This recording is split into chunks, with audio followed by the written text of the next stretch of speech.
What if I told you your vote could be cast by someone else before you even reach the polling station? This is Kenya News Update today.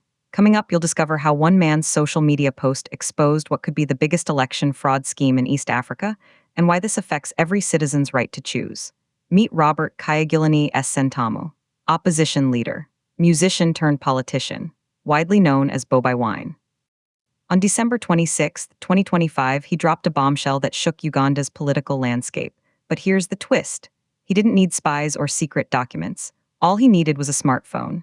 Kyagulanyi shared screenshots showing two voter records for one person, Madavu Ronald, identical name, identical birth date, different voter numbers, different polling stations in Kampala. He alleged the government is creating duplicate entries for ruling party supporters to allow multiple voting. And here's what nobody's talking about. He claims preloaded biometric data would bypass verification systems entirely. This is why they have refused to release the final National Voters Register, Kyagulanyi wrote. The Electoral Commission fired back within 24 hours.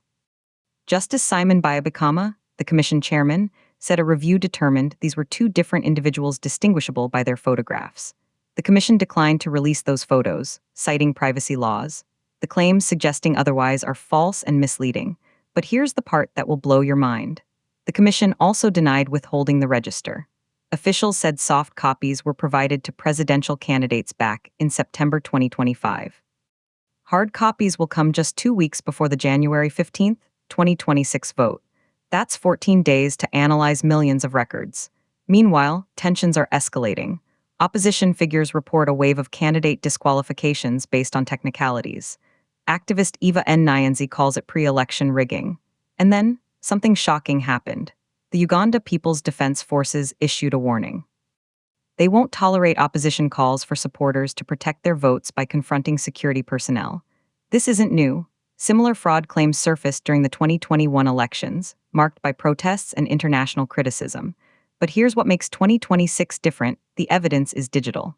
The accusations are public. And the stakes are personal for every registered voter. Bayabikama urges candidates to use legal channels. It remains committed to a fair process. But the question remains, can you trust a system where one name appears twice? Some say this is standard election tension. Others say it's systematic disenfranchisement. But if the register is clean, why not release it for full transparency? Do you think digital evidence of duplicate voters proves election fraud, or is this political strategy? Drop your take in the comments. Subscribe to Kenya News Update today for more breaking news that affects your rights.